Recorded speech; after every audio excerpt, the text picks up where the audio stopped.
You're listening to Three Kitchens Podcast, hosted by Aaron Walker and Heather Dyer. We're home cooks, sharing our kitchen adventures with you. Let's all get inspired, cook better, and eat great food.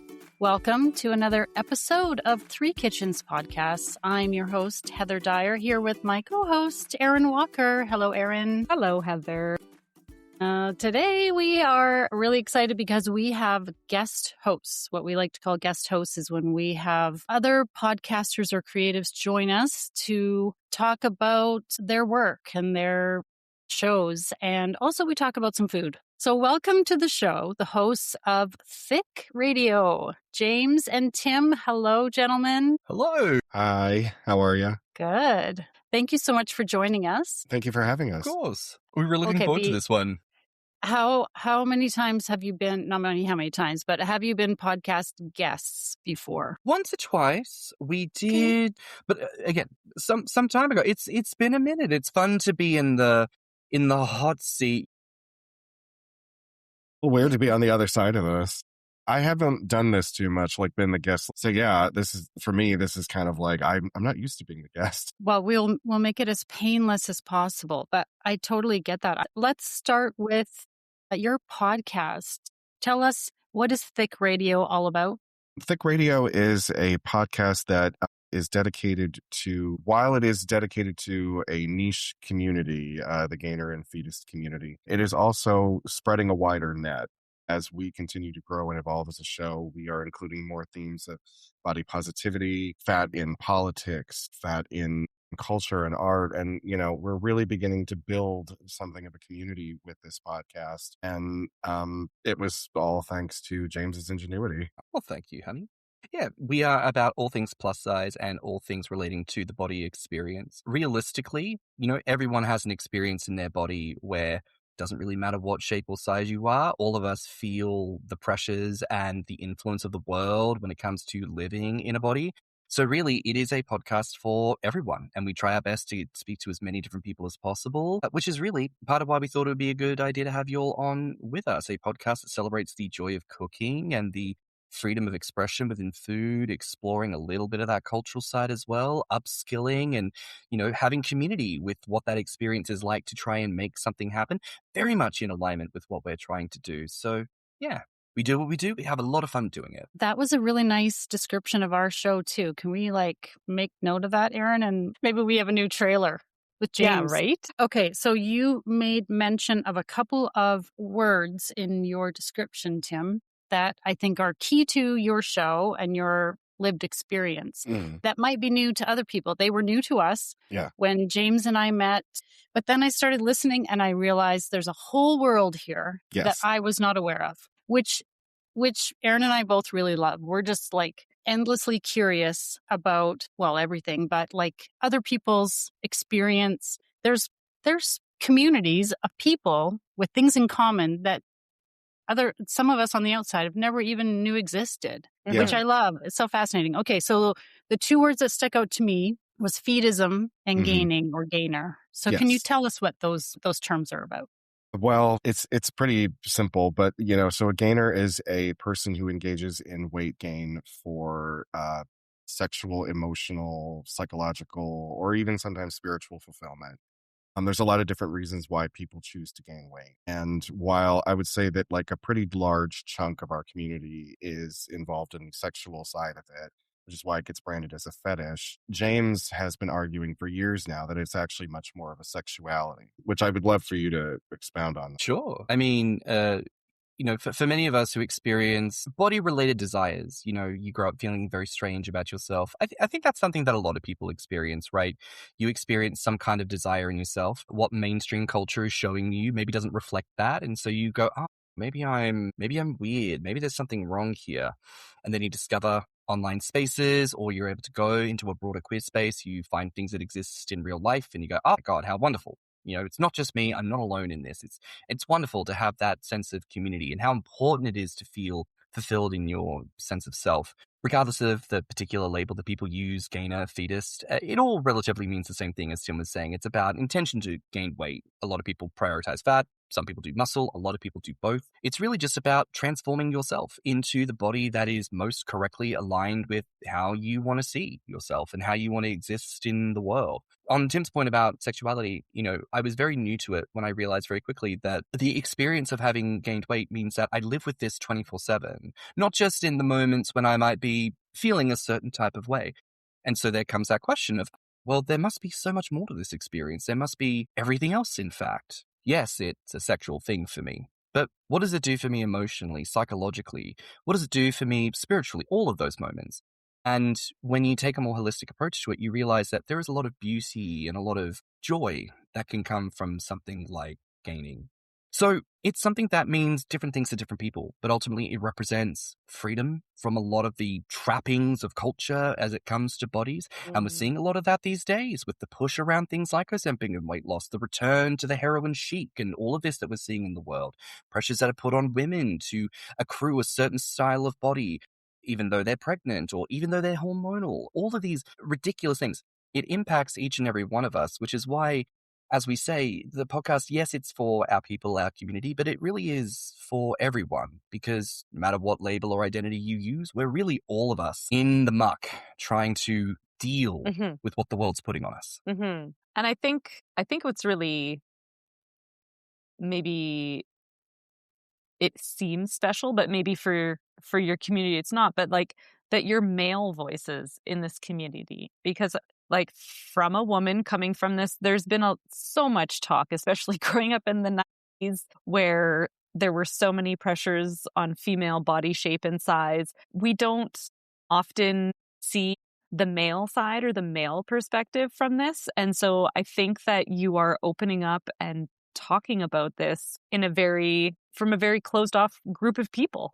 Men aren't typically told to share your feelings, or talk about their describe your bodies. emotions, describe your body, right? Like all that kind of stuff is very taboo within It's considered, the male culture, there's, right? within the patriarchy, it's considered emasculating to criticize your own body or to say that like you think that you're too much of this or too much or not enough of that. Or now, if you're really shrimpy, you're allowed to complain about that so long as you fix it. But like men are like the definition of men in the patriarchy is that they have to be big in some way. But certainly the correct ways, because if you think about the ways in which fat tends to aggregate on a body, one of the biggest critiques that are often lobbed at men is the ways in which it feminizes a man's frame.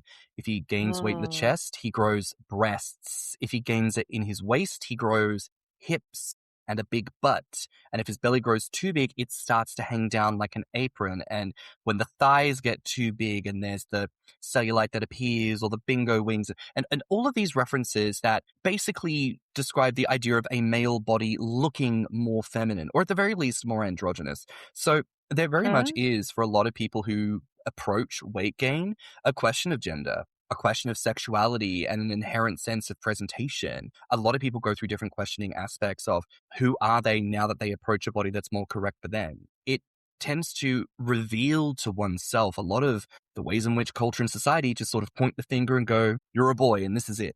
And if you don't feel enough of a question, you go, okay, and that's kind of it. But then you go through a transformative process like that and then you go, well, hang on a moment. There's actually so much here. And actually now I'm in a position to maybe question some things and really dig through and be like, well, who am I through this kind of a lens and a context? So there is, as I said before, a lot of opportunity for healing and for deeper understanding of the self through a process like that. I love that people are having these discussions and talking about this because both Heather and I are moms of boys. And there is a lot of terrible masculinity and terrible male discussions going on. And I'm like, this is on the other side.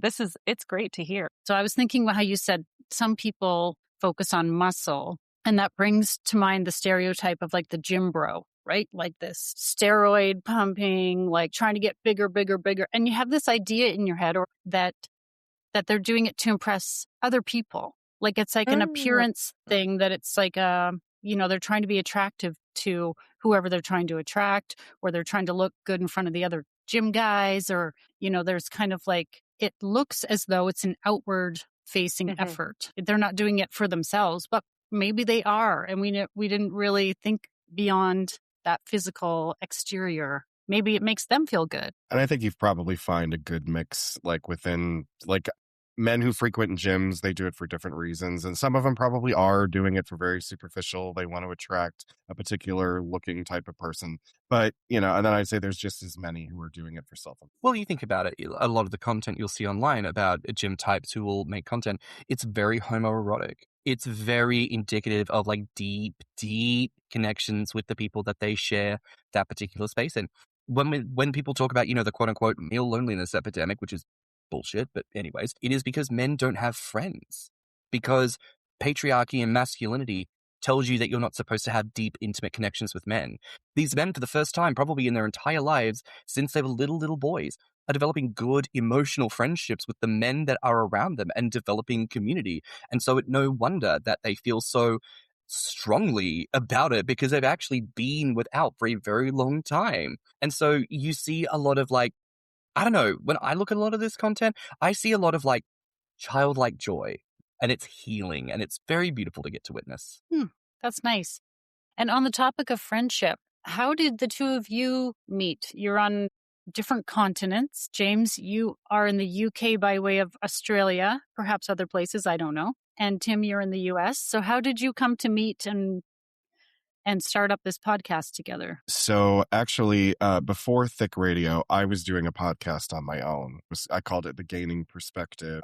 It was like the pandemic was just about to start, but I had taken up an interest in podcasts, and I knew that I was into this community and had been for like almost 20 years at that point. So I thought, I'm wondering if there is a podcast that talks about my community. And I went looking, and I only found an episode here or there about BBWs and maybe, feeding and eating, but from a more negative point of view, more like a let's examine the freak show kind of thing. So I said, screw it, I'll just do it myself then. I did not realize what a daunting task it is to create a show and keep it running and like be on top of it and be organized. So then James had been over on Instagram, and he had been talking to prominent members of the community on live streams that he called Big Boy Chats. And someone said to him, have you ever thought about turning this into something like a podcast? And then I think that whoever suggested that to him pointed him in my direction, because they knew that I was doing this thing. And so James just slid into my DMs, and he's like, hey, can we have a conversation about this? First time we talked over Zoom, he's like, have you thought about taking on a co-host? And I was like, yes, thank you, God. I don't know how I'm going to do this. So then the Gaining Perspective kind of died in order for Thicc Radio to rise out of its ashes. I mean, I was nervous messaging you the first time because I'd not really tried to do anything like this before. And I remember very distinctly someone had just posted a very simple comment, this is never going to change, until someone in our community actually ironically bellies up to the table and says, no, I'm going to host conversation. You will take it from us, the truth and reality about the situation. And I was just like, yeah, somebody needs to do that. Who's going to be that? And as someone who doesn't believe in Jesus, the spirit of the universe clapped me across the head. And then I went, I could do that. That sounds fine. So yeah, started doing stuff on Instagram, had a good time doing it, and then heard about Tim's podcast and thought, ooh, I'm going to like slide up and in there. I'm going to weasel my way into his life and get into that podcast. And then, as he said, basically threw himself at my feet and said, yes, please, God, like, please take this from my hands. And I just went, okay. Okay.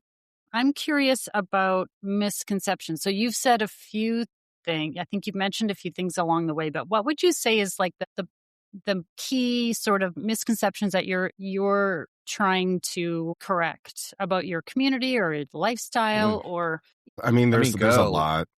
How much time have you got?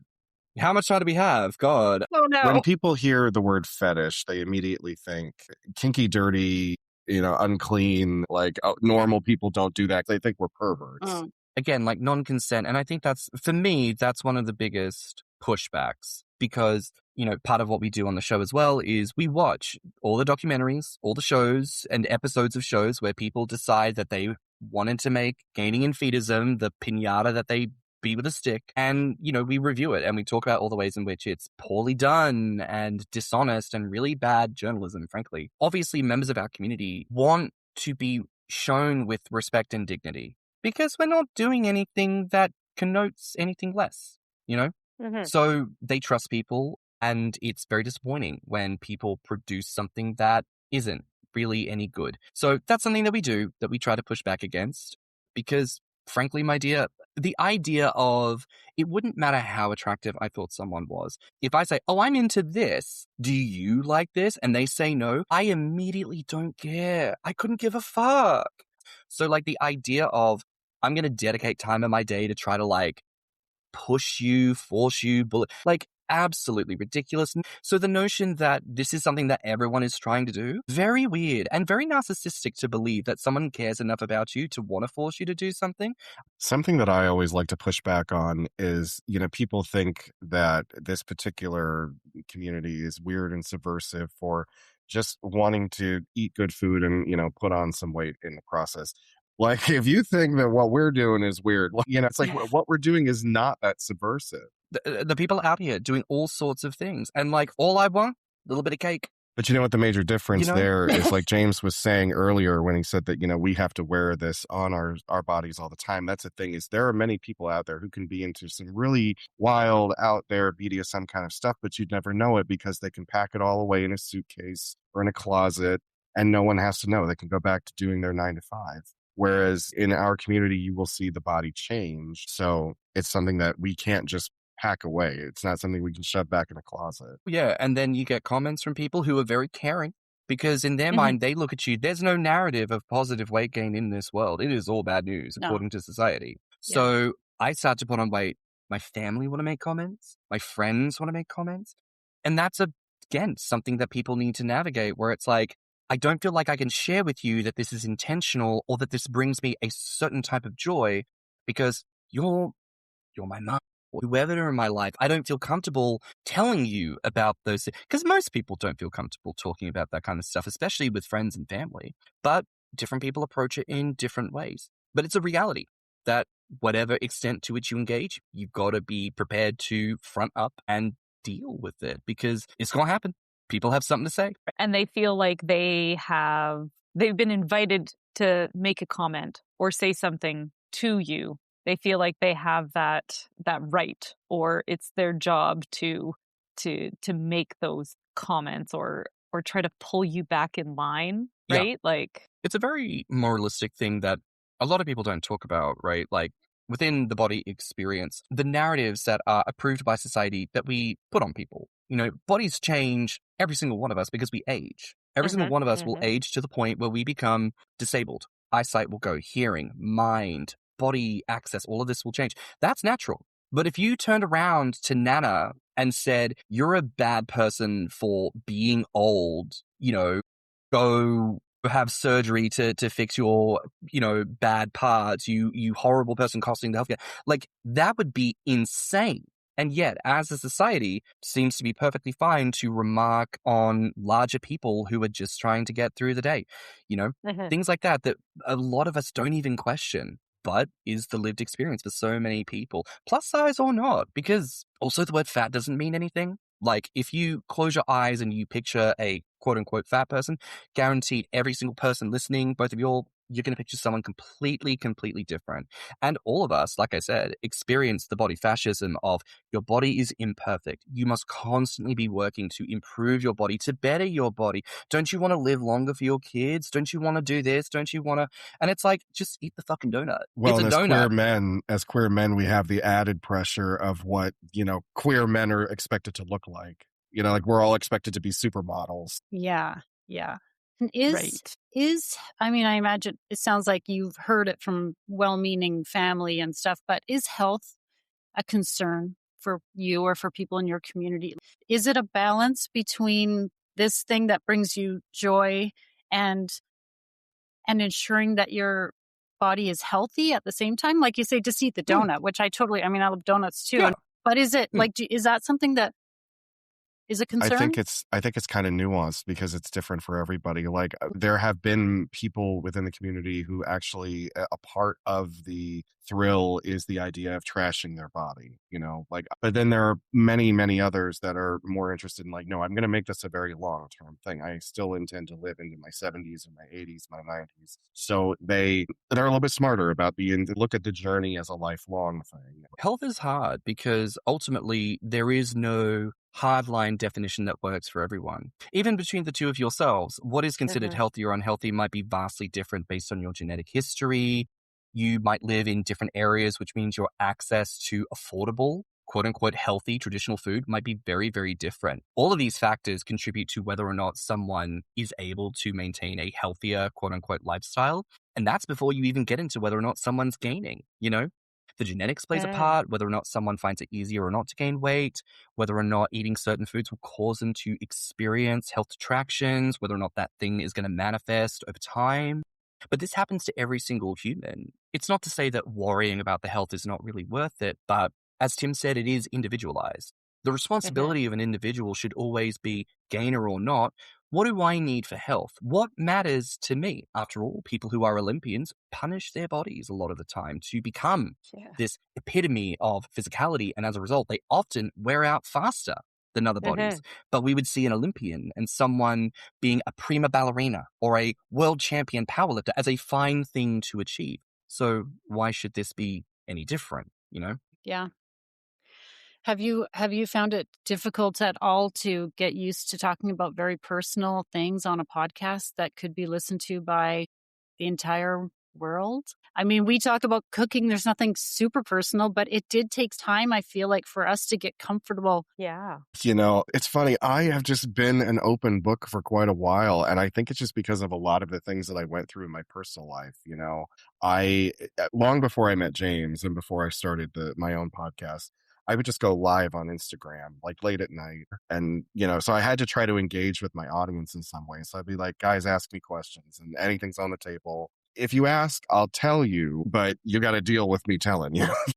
Like, that's how I look at it. It's like, if you ask, I will tell you, but, you know, I can't guarantee that you're going to enjoy what I have to say. I think for me, I've not struggled because I think the way that my mind has always worked is that if it is true for me, then it is truth, period. I'm not going to lie about it because I have no desire to, because I don't care about what you think of me. My truth is that this is what is correct for me. But once again, if they ask the question, like, that's on you, babes. Like, if you want to know, I'm going to tell you, but are you sure this is the question you want to ask?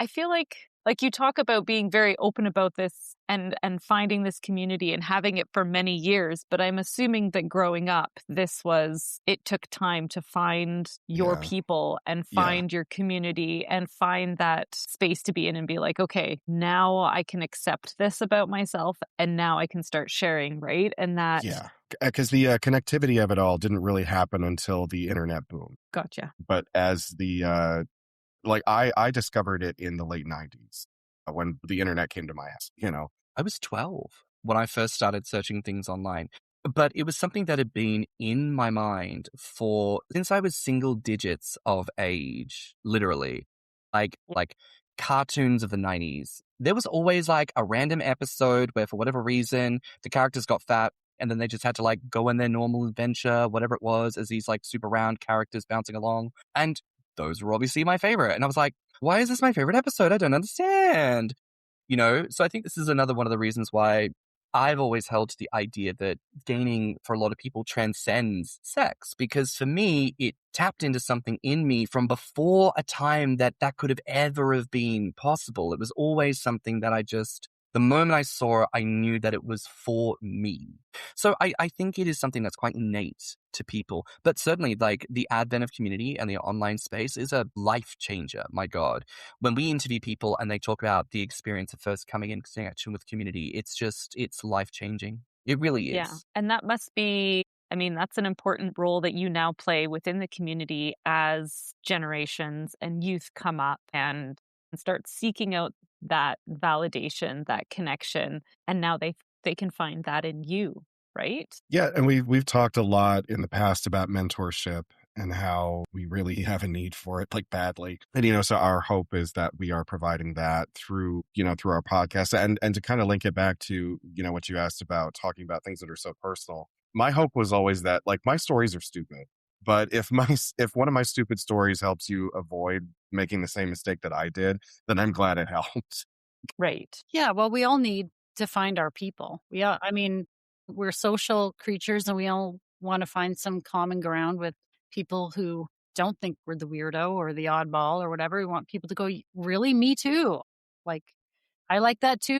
You can throw out those comments or those ideas and people just accept them and are like, oh yeah. And then you can talk about it without them having to go like, or make a face at you like, what are you talking about? Which is why it just feeds the soul, like when we get to congregate with each other, because even though like we're not all like best friends, but like having that in common and knowing that we can do that in a shared safe space is like, it's just so liberating. Yeah. Yeah. Mm-hmm. So we're all about food on our podcast. And I'm curious. Okay. So can I say that you are gainers? Is that the right? Yes, that would be correct. Okay. So then as gainers, how does that change your relationship to food and to eating? And like, I'm assuming there's a calorie counting thing going on. There's a scale thing going on. There's right? Like all these things that kind of tie into food and diet. Yeah. Like we kind of talked about health a bit, but like all those come into your food life. And again, I would say it's kind of nuanced because there are quite a few people who do the daily calorie counting and they know how many that they want to hit in a day, and they've already calculated how many they have to hit daily in order to reach a goal by a certain time frame.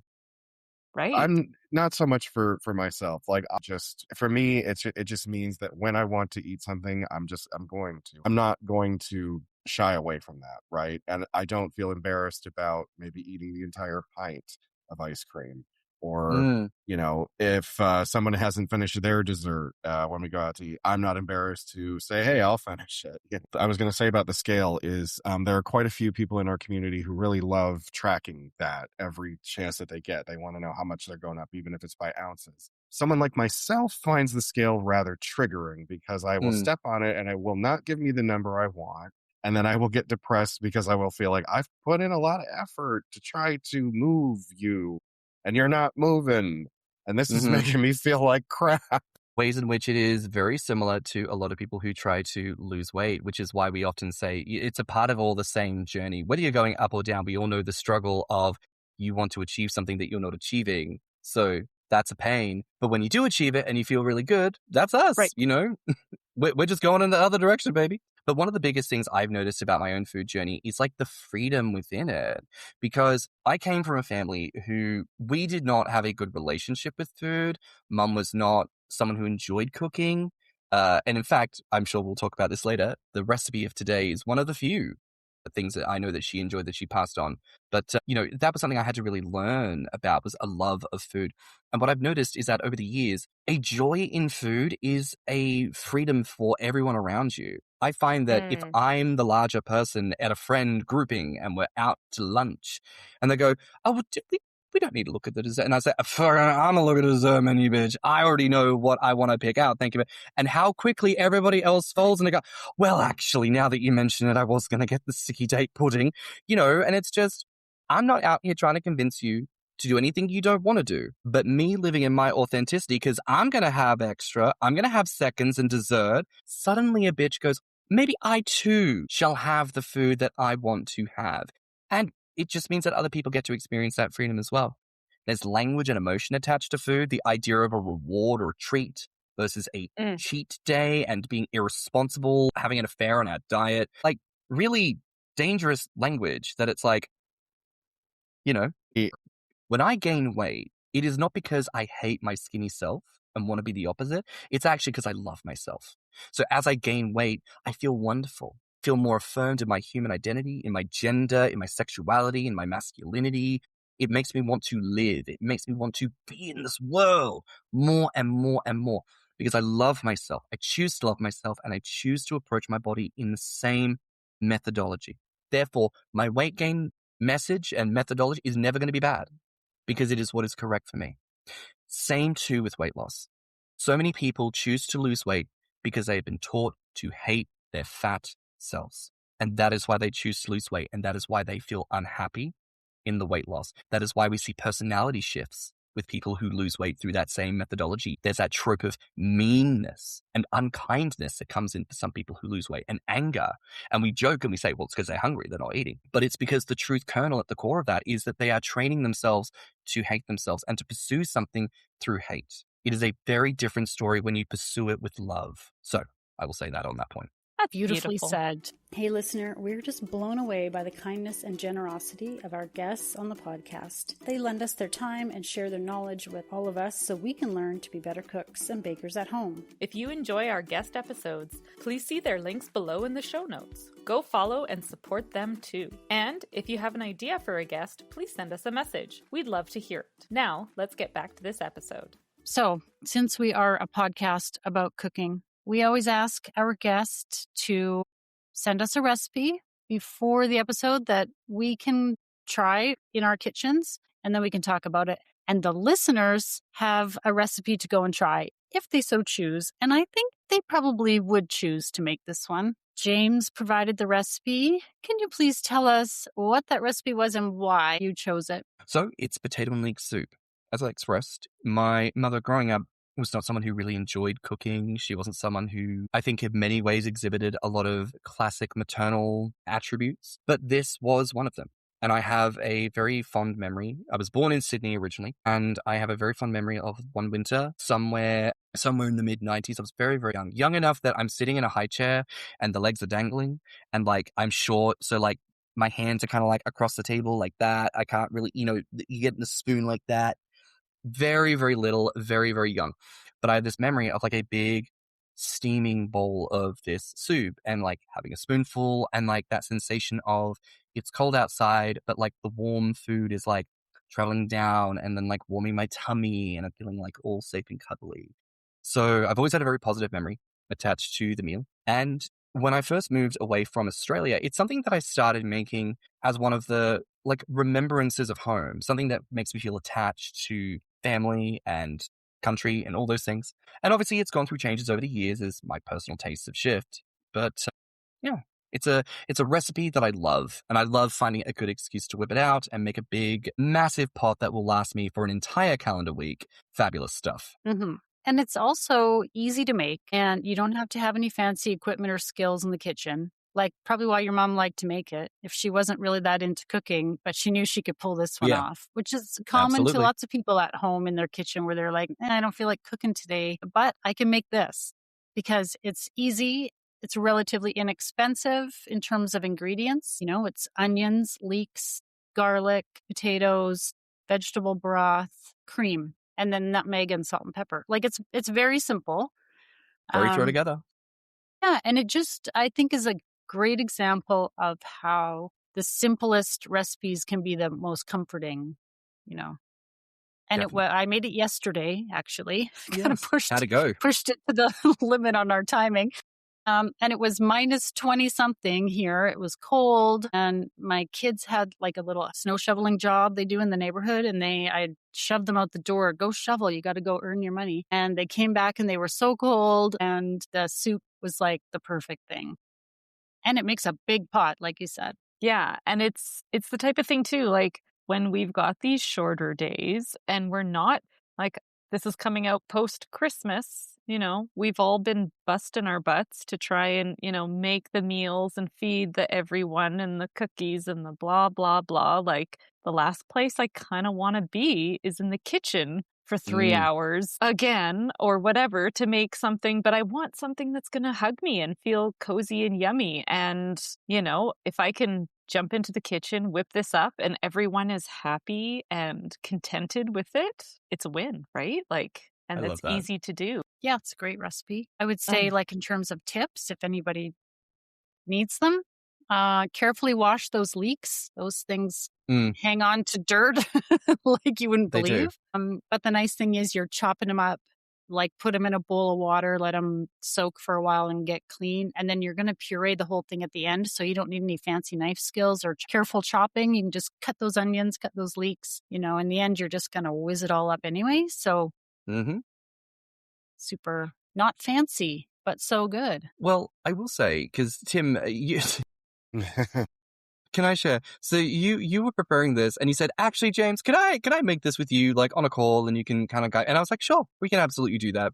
And I love that one of the first things you said was, so I don't actually have a blender and I will not be blending it. So this is going to be different. And I was like, okay, great. This is I don't have a hand blender, and I didn't want to pour hot soup into a traditional Okay. blender. And that is okay. But then you would ask me questions like, well, what do you think is going to happen here? And I was like, you are quintessentially not making it the way that I make it.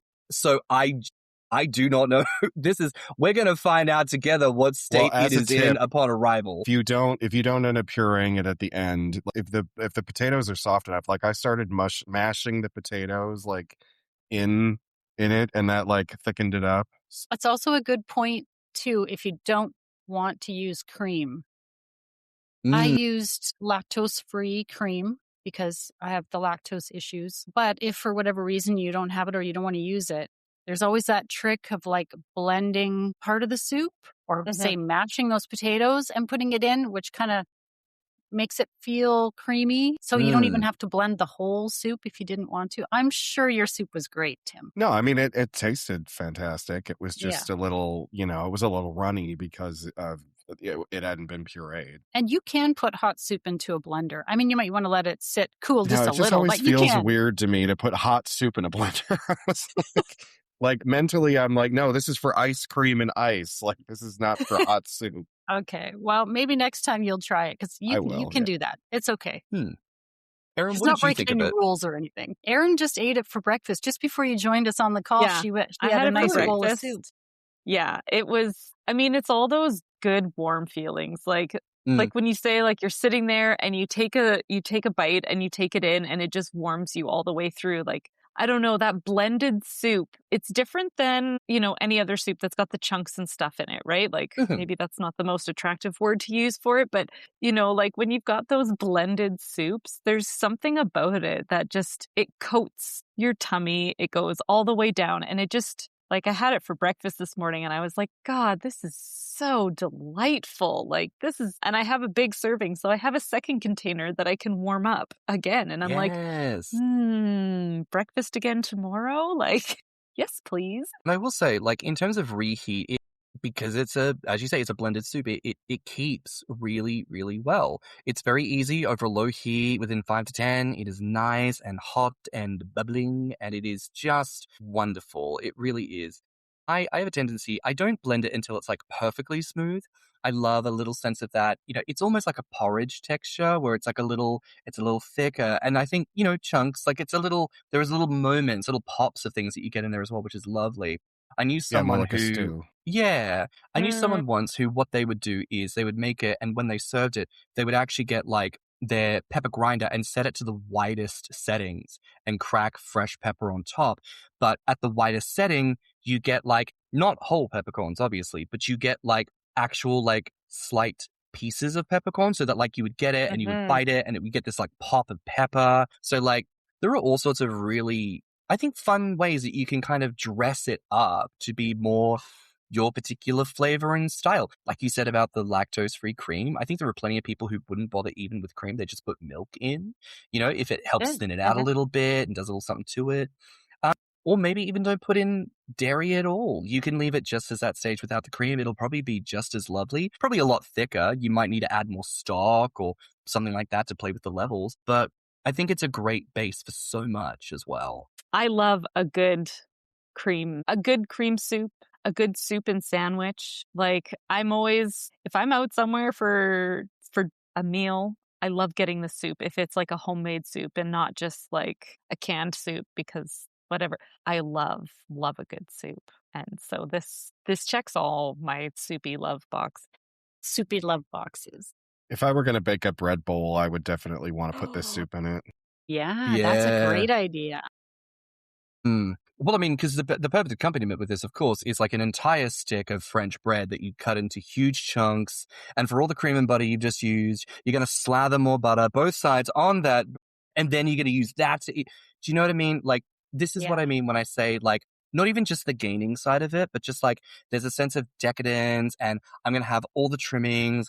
And it's just like, yes, give me the whole damn thing. Amazing. Yeah.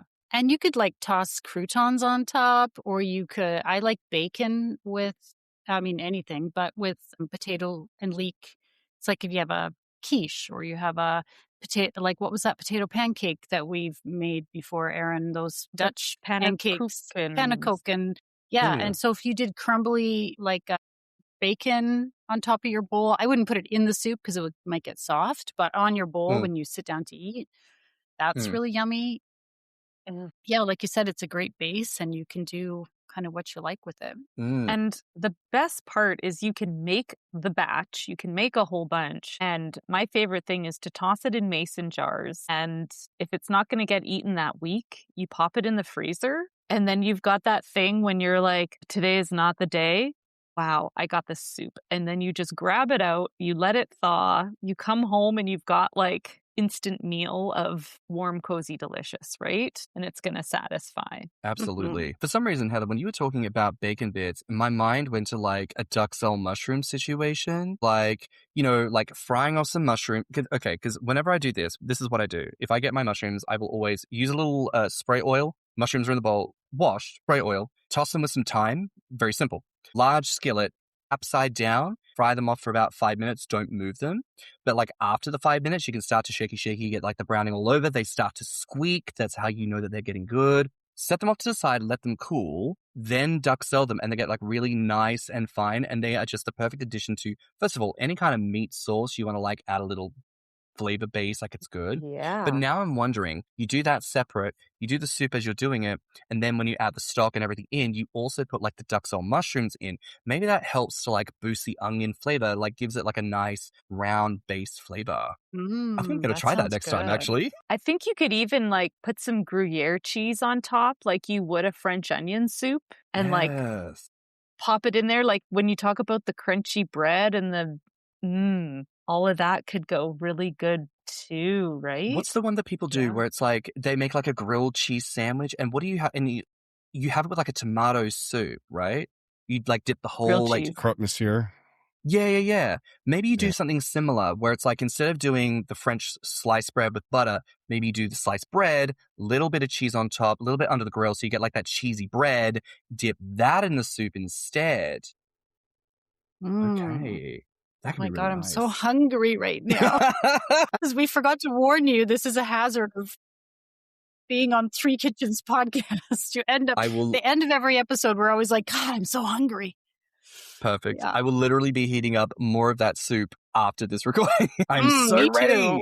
Yum. Well, thank you so much for sharing that recipe. And thanks to James' mom out there. I don't know if she'd listen to us here, but if she does, thank you very much for sharing your recipe, passing it down to your son. We all need to have those things that we can pass down to our kids if we have them, or to our friends. Here you're sharing it with us, and we're sharing it with everyone listening. Go make potato leek soup. It's so good. Okay, well, in the interest of time, I mean, I feel like we could all just chat all day, but let's maybe wrap this up. Can you remind our listeners where to find Thicc Radio Podcast and anywhere else that you are hanging out online where they might like to join you? Of course. Thicc Radio, spelled with 2 C's, the way that God intended it to do so. Thicc Radio. You can find us as a podcast anywhere you get your podcasts on any such podcasting platforms. We are also on YouTube. We have our website at podpage.com/Thicc Radio. And you can find us on Instagram, TikTok, and YouTube, as I say, at Thicc Radio. Come and find us, come hang out with us, and reach out to us if you're curious about what it is that we do. If you want to learn something, please ask questions as you see today. We're more than happy to chat about it. So, we'll see you there. Awesome. Thank you so much for joining us, you guys. This has been fun. Thank you so much. And thank you for putting all this wonderful positivity out into the world with your podcast and going through those hoops every week to make it happen, because I think you have an important message to share, and I think it needs to be heard. Thank you. Thank you so much. That's very edifying.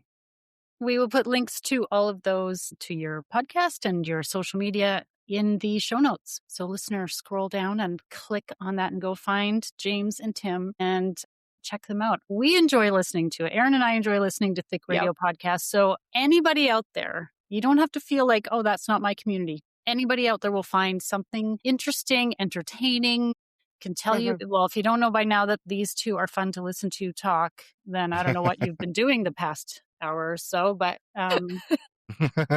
but they're a lot of fun and we know you're going to love it. So go check it out. Thank you, honey. And to that point, y'all are doing great, sweetie. This is your reminder once again. You're doing great work. Keep it up. I love it. And now for the fine print. For links to recipes and many other random things we talked about in this episode, check out the show notes or our website, www.threekitchenspodcast.com. Join us over on Instagram, Facebook, Threads, YouTube, and TikTok to see what we're cooking up next. And if you love the show, tell a friend. Word of mouth is the #1 way people learn about new podcasts. Thank you so much for listening. My phrase this Christmas has been shitter's full. Like, sorry.